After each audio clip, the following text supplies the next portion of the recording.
This film clip from Sky Captain and the World of Tomorrow shows in all of its glory the Hindenburg docking at the Empire State Building. It looks realistic, but that's Hollywood's magic. This is a total fantasy. But it's indicative of a really long-standing desire to connect airships and skyscrapers. For a very long time, lighter-than-air travel was considered the best possible option we had for crossing the ocean, for getting from one continent to the other quickly. And we forget, because of the disastrous end of the Hindenburg, that this was a wildly successful technology. The Hindenburg alone, which was the last of many airships, completed 63 flights in 1936 alone, 17 round trips across the Atlantic to the United States and to Brazil, and a record Atlantic double crossing in just 5 days and 20 hours. In the 1936 season, the Hindenburg flew almost 200,000 miles, carried almost 3,000 passengers, and transported 160 tons of freight and mail, and then flew 7 more flights in 1937 before its famous crash. As a result of that crash, we only think now of lighter-than-air travel as a stupid idea. In truth, 2 days to Europe is a pretty compelling success story when you consider that steamships, the only other option, could take as much as a week or 2 weeks to cross the Atlantic. So 2 days was pretty exciting. This is a cutaway view to show you where passengers would have stayed in the Hindenburg. And the subject of airships and architecture is one of fantasy. There are many, many images of airships docked to huge architectural mooring stations. There's a tiny handful of realities in those fantasies where there was some architecture planned for that to happen. And there are a whole number of undiscovered truths behind all of this. The Empire State Building isn't the only building with a romantic image fiction suggesting a relationship between airships and architecture. Almost every city with a spire-like building, an Art Deco tower or any other kind of skyscraper that's tall, has an image of an airship right near it or right next to it, suggesting that it might attach. We'll return to this one later, which is from Providence, Rhode Island. There are other talks on my YouTube channel about the history of lighter-than-air flight if you want a more complete investigation, but this time I'm going to talk about the Industrial Trust Building in Providence, Rhode Island. It's a building that's currently in flux. It isn't occupied. It doesn't have a very bright future, and I hope that understanding a little bit more about its really gloried past might help shed some light on improving its chances of a better future. Since its arrival in 1928, the Industrial Trust Building has been the piece of architecture most responsible for defining the Providence skyline. Even with the addition of the modern movement and the postmodern movement, the Art Deco tower in downtown Providence and its beauty is the proudest and most iconic part of what we call Down City. Let's go back to 1928, when this new building arrived and completely transformed Providence from a quaint New England backwards-looking port city into a bustling hub of business activity, really charging forward into the modern world. The Industrial Trust Building changed the views everywhere. Providence is a city of hills, and from all of those hills, the lantern became the most highly visible thing we had in the state. So what a church spire had done in Providence for 2 centuries, this building was also doing, but in a much bigger way, on a much grander scale, and at a much greater height. In 1928, the future suggested faith not in the God of a church, but in this new God of business and commerce as it collected in downtown Providence. The Industrial Trust Building was located across Exchange Terrace from our train station, which is no longer there, but at the time was, and so it also was a major part of the experience of traveling, either to Providence or through Providence, as you saw it appear on the horizon and grow ever larger in scale. The Industrial Trust Bank was started in 1886, also downtown, but on Custom House Street, and at the time it was a bank with $60,000 worth of holdings. It pretty quickly moved to a 9-story building on Exchange Street in 1894. At that point, it was a $6 million bank. So this was a really fast-growing, successful business. And when the new building was conceived, it centralized operations from 4 separate buildings. At that time, in 1927, the bank had $100 million in holdings, and almost 500 employees. The old Industrial Trust building wasn't exactly shabby. It was a pretty swanky affair, but it wasn't really modern, and by 1928, this aesthetic was hopelessly old-fashioned. When the new building premiered, an entire section of the Providence Journal was published as a pull-out sort of magazine about this new building, and it told the public all about the building and also the world that ushered it into existence. It's interesting that in that same year, in 1928, a number of prominent pieces of Providence's architecture arrived on the scene. The Lowe's Theater, which is now the Providence Performing Arts Center, Rhode Island School of Design's College Building, were all new and really remarkable structures, but no one really cared because this Industrial Trust building was so much more exciting. The building is 26 stories tall, 428 feet, and it changed the skyline in such a dramatic way that it's very hard to imagine. It was the tallest thing by far in downtown Providence. At the time, it was the tallest building in the state, and it is still the tallest building in the state. It also was the third tallest building in New England. Both of these pictures of the building being constructed show the steel frame construction on the interior, that structural grid of steel. The pictures in this pull-out section of the Providence Journal really help us understand how unlike everything else this building was. It was a real beacon, not just of tall architecture and not just of light out of the lantern at the top, but of the future. The building is sheathed in Indiana limestone with Deer Island granite at its base. It's unusual in that it has two facades. There's one facing Exchange Street and one on the other side of the building facing Westminster Street. They're both the same, but it's a little unusual to have a building that has two different entrances. The building has 6 separate parts organized around a central tower.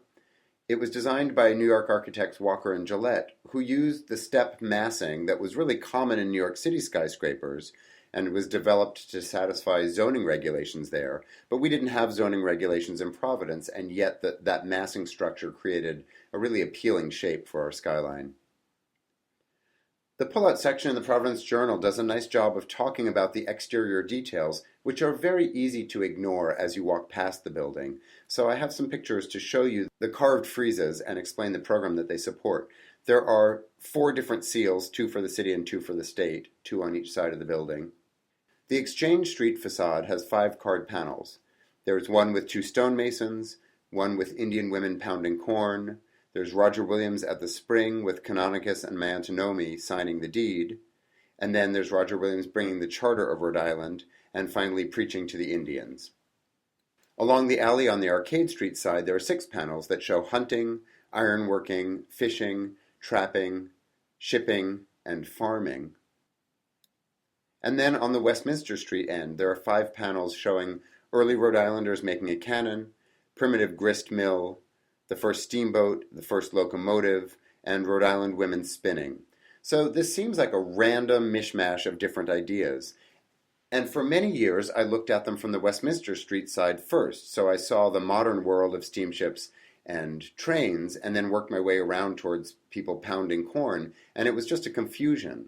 But if you read it from Exchange Street through Arcade Street and to Westminster Street, it is a story of empire. It's a story of colonialism. It's taking over the natural resources of this country, both natural resources and native resources, right? It's the Native Americans and all the corn and stone, and turning them into industry and paving the way for the future. So it's a really ugly story of imperialism, but it is also the story of how a bank like the Industrial Trust Bank would have grown out of the wealth that America produced.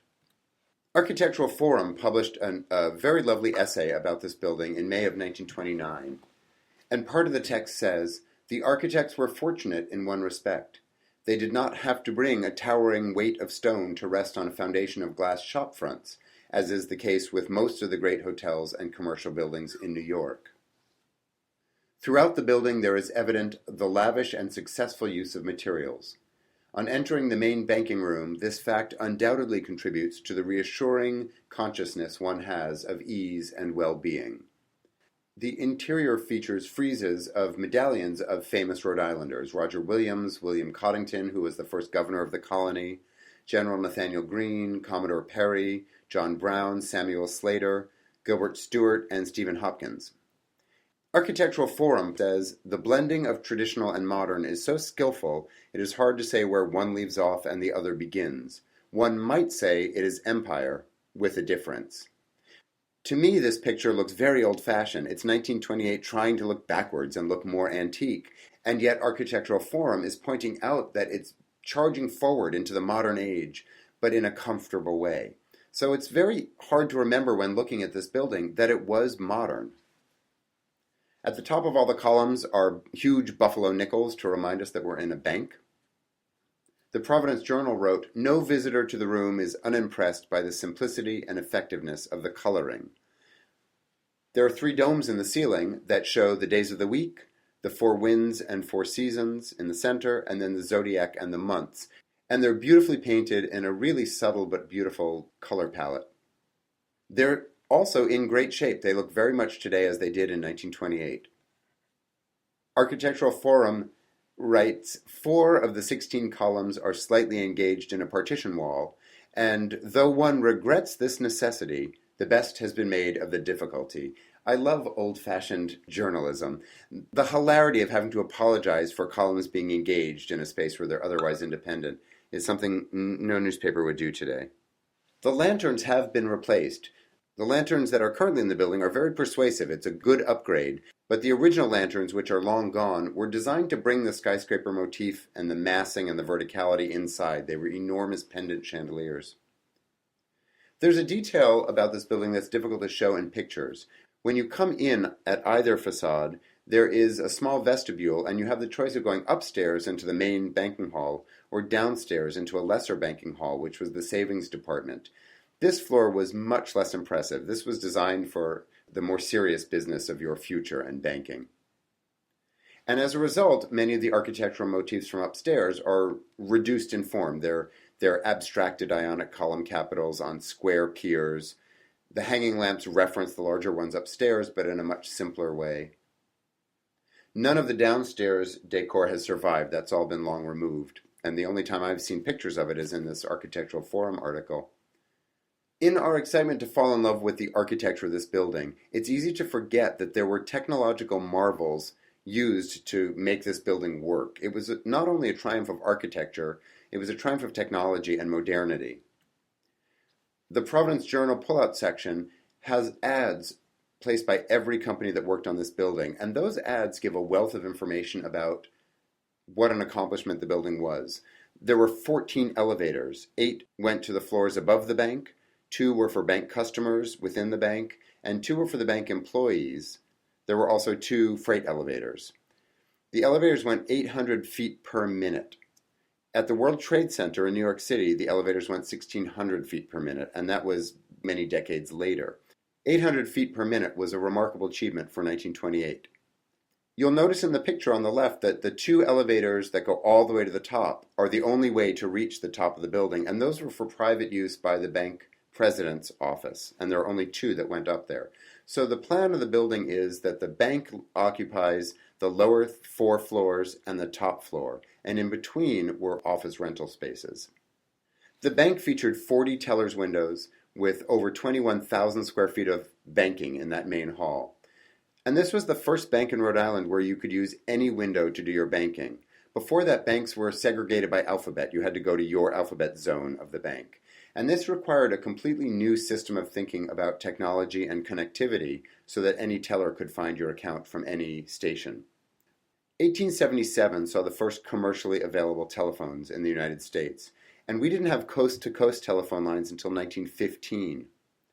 The Providence Journal wrote, the first telephone central office in Providence was located on the site now occupied by the Industrial Trust Building.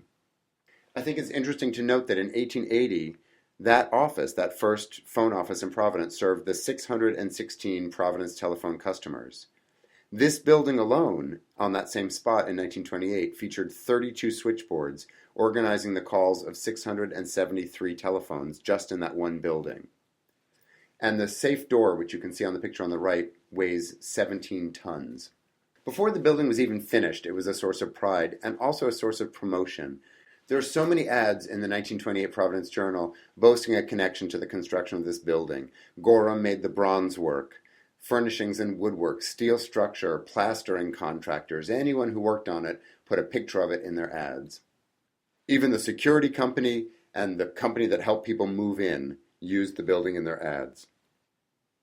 Some of the claims are pretty thin. This ad shows a company that provided the furniture for the barbershop and beauty salon. So they didn't have a whole lot to do with that building, but they were going to claim its connection anyway. Once the building was finished, the challenge was, as it still seems to be, figuring out how to rent the rest of the building.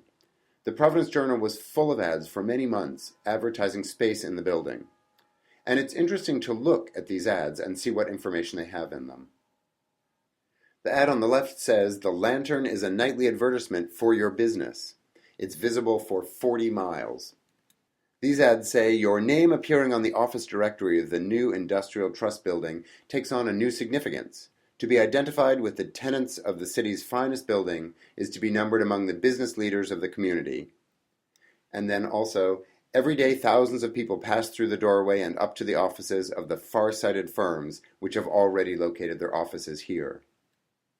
One of these ads is for the barber shop, and another one is an ad for an attractive two-man office, which makes me wonder what happens if your office is full of unattractive men. The ad on the right is very interesting. On his recent visit, Mr. Henry Ford commented with enthusiasm on the great building. He mentioned particularly the effective space layout and the smoothness of the elevator service. It's fascinating to think of Henry Ford visiting this building and think about that crazy mashup of Mr. Model T and Rhode Island's future meeting. And then just 1 year after the building opened, those ads were gone, and the listings were relegated to the classified section in the back. These images were printed in the same Providence Journal issue that announced the Industrial Trust Building to Providence. And if you're a careful observer, you'll notice that that is New York City's Chrysler Building. It had just been announced, and it was still uncertain what the top of that building would look like. So here are different versions to show the top of the building. I think it's interesting to note not only that Providence had its great Art Deco skyscraper well before New York got its most famous ones, and our building also had some unresolved issues about the top. So some of the renderings produced before the building was finished show a very different lantern at the top. There is a lot going on at the top of this building that had to get reconciled. The furnaces are in the basement of the building, and through the center of the building is an enormous chimney that goes right up into the top of the lantern. So it's a tube chimney with a lantern surface around that, housed in a sort of square cupola.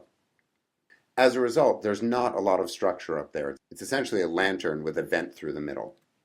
The final design of the top ended up looking very different. It was created with 4 500-pound limestone eagles that supported a metal globe, and all of that sat over the top of the lantern to hide the chimney, so the chimney vented through the metal globe. It's very difficult to find satisfying pictures of that original lantern top. This is a much reproduced and unsatisfying copy of the blueprint on the left, and then a very old photograph from microfilm, and this is the best I can offer you to show you the eagles supporting the globe. This is an article from 1932 describing how that original design ran afoul of Mother Nature.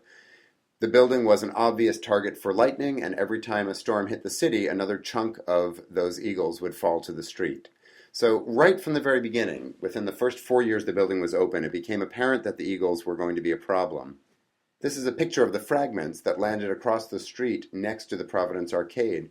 The article is worth reading if you feel like going and looking at microfilms, because it subtly points out that the two men who were in their car at something like 4 in the morning were terribly surprised when these huge pieces of eagle fell down next to their car, which leaves me wondering why two men were sitting in a car at 4 in the morning across the street in the alley.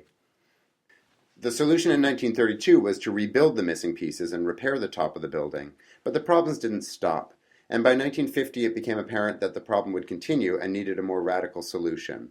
This is an article from the Providence Journal, which uses extremely colorful language to describe the inevitable dismantling of the limestone eagles. The article says, "There they stood with wings spread and rapacious beaks in a menacing attitude, a symbol, perhaps not of banks, but of something. Now they have been beheaded down to the wishbone, giving an effect and possibly a moral, similar to the trunkless legs of Ozymandias as reported years ago to Percy Shelley by an anonymous traveler. Some people will resent the decapitating of these rare creatures, but not Theron S. Curtis, a vice president of the bank. Mr. Curtis, a brisk man with a pipe in his mouth, said the other morning, they were something the architects wanted up there, supposed to look like a flower pot or something. You couldn't tell from the street. A crazy idea, in my opinion. That's enough to show you the crazy tone of voice this article had, but the pictures are really, although poorly reproduced, still pretty compelling evidence of how brutal a solution to a problem can be. The eagles were jackhammered off the building and wheeled away in wheelbarrows. There it is, the crown and glory of Providence's iconic skyline. 4 maimed bird carcasses and a missing sphere. There's one other part of this building that we need to talk about. It's very easily visible from College Hill, but once you get closer to the building, it's out of view, way up on the top roof. It's mysterious, and that mystery has created a number of popular urban myths that are as colorful and wonderful and inspiring as they are impractical and ridiculous. This happens to be a photoshopped image that I made to promote a talk at the Providence Preservation Society about this building, and it wound up being yet another image that people just assumed is real and supports something that really happened. So I'd like to offer a discussion about that little room on top to clear up some thinking. And the only way to really have authority about something is to look at primary source things and preferably to look with your own eyes. So I've recorded a trip up to that room, not only so that you can see it, if you don't have the good fortune to get up there, but sort of to help you understand what this building is. On the left is a picture from the outside, and on the right is a video going through the door into the building to show you what the inside of that space looks like. The building is a 26-story building, and the top floor was the bank president's office. It had lovely wooden paneling and was a really elegant space, accessible only by private elevators.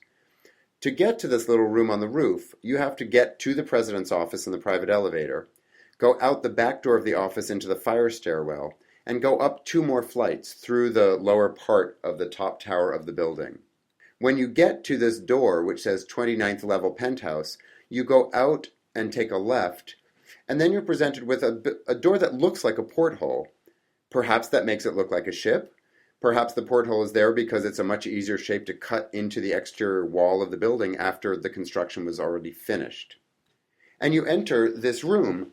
This is a photograph from the Providence Journal from the 1980s when the room had been restored and was in relatively good shape. With no secondary method of egress, it wasn't safe to use and the public couldn't access this room, so it remained vacant and has deteriorated to an alarming extent. This is a picture of the room now, where you can see on the far side a door out to what's left of the roof. There's very little of the roof left once this building got plopped on top. There's about 2 feet around it. And that door is a pretty difficult door to get up and out of. So it really was just for people to go out and consider the really remarkable view. On either side of the entrance door are 2 closets. One has a wet bar, which is accessible from the hallway. You can load food in without going into the room. And on the other side is a beautiful liquor cabinet. Remember that the building was built in 1928, and Prohibition in America lasted from 1919 to 1933. If you're the president of the Industrial Trust Bank of Rhode Island during Prohibition, it would be unseemly for you to be known to be someone who went out drinking. But if you had a private place you could drink and no one knew about it, you'd be in pretty good shape. So what is this thing on the roof? Some people say it looks like a gondola on an airship. Some people say it looks like a boat. Some people say it looks like a diner. I would agree that it looks like all of those things because all of those structures are prefabricated components. They're their own structure independent of needing support from the outside. This was essentially a gift from Walker and Gillette, the architects, to the president of the Industrial Trust Bank. After the building was designed and while it was being constructed, they manufactured this extra component and erected it on the roof. So it may look like a gondola, it may look like a boat, it may look like a submarine, it may look like a diner. It also looks like a really lovely private clubhouse on the roof for you to retire to after work or at lunchtime with nobody knowing what's going on inside. It's currently used by the Audubon Society of Rhode Island to monitor the progress of the eggs and the hatchlings from the peregrine falcons that live on the next building over. And you can visit the website that has a falcon cam and watch what's happening there. There's another famous building with a very similar urban myth. It seems like a detour perhaps, but it adds another layer of importance to our own Providence skyscraper. In 1928, in Rhode Island, there were only two news stories. One was the Industrial Trust Building and its progress and how remarkable it was, and the other was the arrival of the Graf Zeppelin on its first transatlantic trip from Germany to Lakehurst, New Jersey.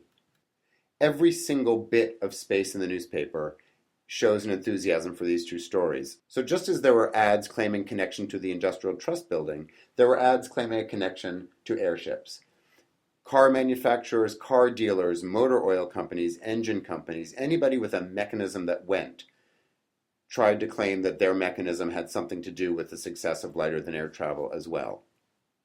Another interesting local connection is that the American airship, the Shenandoah, spent some time in Narragansett Bay off Gould Island, moored to the USS Patoka, which must have been a remarkable sight. As a result, there was a real passion for lighter-than-air travel in Rhode Island. Al Smith, who was the former governor of New York, in 1928 was the Democratic candidate for president. You might notice the strangeness of this pin, which says, "Vote for Al Smith and make your wet dreams come true." In 1928, that was not an untoward reference. That was a reference to repealing Prohibition. Al Smith came to Rhode Island on his campaign tour in an amazingly successful visit that featured a sort of crazy northern motorcade spectacular that ended right in the shadow of our newly opened Industrial Trust Building. Smith won only 40% of the popular vote and only 8 states in the electoral vote, but Rhode Island was one that he took easily, and his reception here was one of the high points of his campaign and one that he treasured. The Providence Journal reported, "In Providence, the frenzy of mobs was almost too much for the determined energy of police, who fought with their fists and formed human chains to keep the narrowest of lanes open, that the governor's cavalcade might not be halted and swamped. As it was, the departure from Providence was delayed because of the slowness with which progress had necessarily been made through the packed streets and the highways. 40,000 people came to Exchange Place to watch Al Smith come through. That's far more people than had turned out to see Lindbergh when he was here." The language in the newspaper is very colorful. It talks of prancing horses and plunging humanity. It says, "In front of Union Station, all semblance of order was destroyed as thousands rushed the station." So in spite of the fact that he lost and ran a failed campaign, Al Smith went on to be an important connection point in this story. He became president of the Empire State Corporation, which was overseeing the construction of the Empire State Building. This is the only building that can claim not only the idea of an airship mooring to it, but can go one tiny step farther towards the reality than any other building. It's interesting to remember that the building as designed was a modernist rectangle. It was flat on top. It did not have any kind of spire. The problem was that it was 1,050 feet high as designed, and the Chrysler Building was 925 feet tall. That's only 125 feet taller. Not enough if you were trying to be the tallest building in the world for a long period of time. When the Chrysler Building added its spire, it got up to 1,048 feet, so it was only 2 feet shorter than the Empire State Building. Granted, that spire didn't have occupied space. The Empire State Building had much more usable space at the top. But still, if math is going to be the banner you wave when you're claiming you're the tallest, that's not great math. So Al Smith's biggest contribution, in addition to being governor, in addition to being presidential candidate, was to give the Empire State Building a hat. The best way you could make sure it was going to be taller for a long period of time was to add more real estate to the top. The only way to make that not seem like you were just grasping at better statistics was to make that top tie into the enthusiasms of the time and seem like progress. So Al Smith proposed adding 200 more feet to the building and increasing the height of the Empire State Building from 1,050 feet to 1,250 feet. The top of the Empire State Building was modeled on English high mooring masts. In America, we moored our airships to the ground. We tied them right to the ground. But in England, they tied them up to mooring masts. And here you can see a diagram and a photograph of people using the entrance hatch from the mooring mast to get in and out of an airship. This was 170 feet off the ground, so it's pretty high up, but it's not 1,300 feet up in the air. The new plan for the Empire State Building brought it up to 103 floors. The passenger handling was meant to happen on the 102nd and 103rd floor, but the winches and the equipment were never installed. The mooring masts with passenger decks that were built in England were built to service one particular ship, so there was an exact location of exit. The Empire State Building was just a generic all-purpose airship docking station, so it was designed for any old ship that landed there. I don't know how you would control where the hatches lined up with the building. The plan was you'd go up to the 102nd floor, which you can still do, and there was a in-mast observatory. And then from there you'd go up a tiny little flight of stairs to the 103rd floor, which is now full of building equipment, but at the time was more open. And then you go out a tiny little aluminum hatch door onto a 3-foot wide platform with a very low retaining wall around it. The Cardington High Mooring Mast had a 14-foot wide platform. This one's 3 feet. So how you would get off an airship onto it, how you would take luggage onto it, how any of the hundreds of tons of mail would be unloaded onto this tiny platform, I have no idea. Did it work? Of course it worked. Did it work? Absolutely not. Plenty of people want to tell you that this was a real scheme, and I want to give you the details so you can decide for yourself. The picture on the left is a Navy dirigible, a J-4, hired by a newsreel company to just flirt with that unfinished mast in 1930. It wasn't ever intended as a mooring, it was just a stunt to get a great picture, to get people excited about this. That dirigible was only 196 feet long, so it wasn't very big. And on the right is the Energetic Shoe Company's 4-passenger, 138-foot-long airship. It tried to dock in 1931. There were 3 men on the building desperately trying to catch the mooring rope and hold on, which they did, but they were not able to pull the blimp in, and they ended up giving up because there was no winching system installed. On September 28th of 1931, the Goodyear blimp Columbia took the Evening Journal from its printing plant on South Street to the Empire State Building and tried to deliver them to the landing platform. The winds almost flipped the blimp over because the updraft on the sides of the building are extreme. It did eventually manage to land the newspapers on the parapet, and then the next day they tried again with New York Times, but it was a similarly hilarious mishap. One important thing to remember is that for an airship to go up, it needs to get lighter, and the best way to do that is to loose ballast, which is water. That water, dropped from 1,300 feet up in the air, will drench pedestrians for many blocks around the building. Getting something to this building was one part of the challenge. Getting it away created all sorts of other problems. Another situation is that the back end of an airship needs to be secured. We learned that lesson in 1927 with the U.S. Los Angeles, when only the front was attached to a mooring stand and a gust of wind picked the ship up and flipped it over. Imagine that happening 1,300 feet in the air.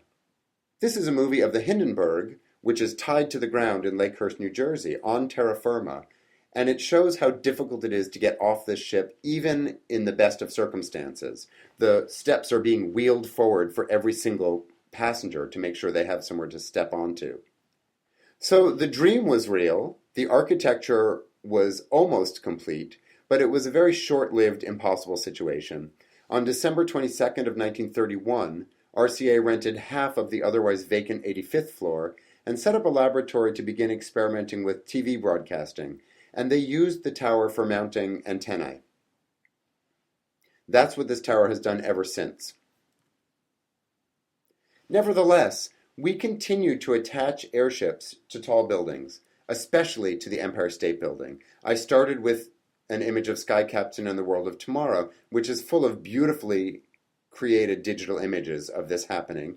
And on the left is a wonderful illustration showing all the great tall buildings of the world in comparison to the newly announced Palace of the Soviets, which did not end up getting finished. But I like that even in this illustration, when they show the Empire State Building, they show it with a dirigible attached to it. So if we come back to Providence, to get a sense of scale, our Industrial Trust Building is 428 feet tall on the left there. The Empire State Building on the right is 1,250 feet tall, and there are some other important buildings in between just to show you how that looks. If we take the Hindenburg, which was 804 feet long, that's a sense of its scale. So if we put it at the top of these buildings, it's a pretty radical proposal. It might visually make more sense on the Empire State Building, the scale's a little bit better, but that airship required the strength to withstand a horizontal pull of 50 tons and transfer those stresses from the single connection point through the building to the foundation, where it would stress the structure of the building. Neither of these buildings was built with that kind of interior mooring structure.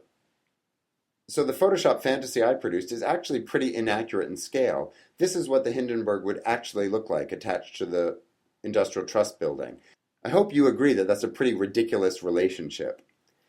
If we use a satellite image of downtown and for fun, I put the Hindenburg and the Shenandoah, 803 feet or 680 feet on that building, you could see that they prohibit any further tall building construction in any part of downtown. Pictures of the building being constructed show the structure at the top, and although the main part of the building has a pretty rigid grid of steel, when you get up to the top where it has the lantern and the chimney for the building, there's very little structure. Empirically, rationally, logically, completely impossible. At the same time, we shouldn't despair, because the idea of air travel is so compelling, it's so sexy. The desire to dock an airship at a tall building is not only visually exciting, but it's inspiring as a possibility. It just continues to be a presence in our visual culture. That's the real takeaway. Even though it didn't happen, even though it wasn't possible, it keeps us getting out of bed every day. It's an exciting future that we don't want to let go of. And I like that because of the direct connection between our Superman building and Al Smith and his experience in Providence, right when Zeppelin fever had its fiercest hold on people's brains, we may not be able to take credit for airships and architecture having a relationship, but I believe we can take credit for inspiring one of the world's favorite icons. While I'm debunking myths here, I just called the Industrial Trust building our Superman building. That's what locals call it. There's also an urban myth that our building was the inspiration for the Superman building. Just as an FYI, totally wasn't. In 1940, Superman co-creator Joe Shuster named the Daily Star, which later became the Daily Planet, after the Toronto Daily Star newspaper, where he had worked as a newsboy. But if you go to any city in the country, they have an Art Deco building that they call their Superman building, and they believe it was the inspiration for the Superman building. And if you look at any generation of Superman cartoons, comic strips, animated series, or movies, different buildings were the model for those Superman buildings. So all of these buildings have served as a model for some Superman building, and ours was actually used not only in the Family Guy opening credits, but as the building for the Underdog live-action movie. Let go your hold of calling it Superman building. You can if you want, but there are many other buildings that deserve that title. Today, tragically, the building is falling on really hard times. Bank of America moved out in March of 2013, and the building has been empty ever since. In 2014, a Providence real estate group, Scotti & Associates, filed a report that determined that the building had an official value of no value. Last winter, a mobile furnace was hooked up outside the building and connected with a network of exterior heat pipes, presumably to save fuel because the furnaces in the building are original to 1928 and use an extraordinary amount of crude oil, but also presumably to allow heating of parts of the building that need to stay warm and leaving the rest unheated. Most distressingly, you noticed scaffolding in the last slide, and that's been put up because a waterproofing was apparently applied to the exterior of the building, which, in addition to preventing water from getting into the limestone, is preventing moisture from traveling out through the limestone. And that's causing the steel connecting pins between the blocks to rust, and they expand, which creates spalling. So chunks of limestone are being forced off the building now, and the surface is becoming increasingly disfigured as a result. What's going to happen to the Providence Industrial Trust building? What is its future? Will it survive? Every person who's ever seen it, or visited Providence, or been in it, certainly hopes so. What began its life as a bold statement of modern technology and progress may look old-fashioned to our eyes in 2015, but it is inarguably just as impressive, just as imposing, and just as inviting as it was when it arrived on the skyline in 1928. Although we do not know what its future is, I hope that knowing a little bit more about its past will inspire people to focus more attention on it and perhaps get more involved in trying to work together to find a way to keep this building as an active part not just of our skyline, but of the day-to-day fabric of what we do here in Providence.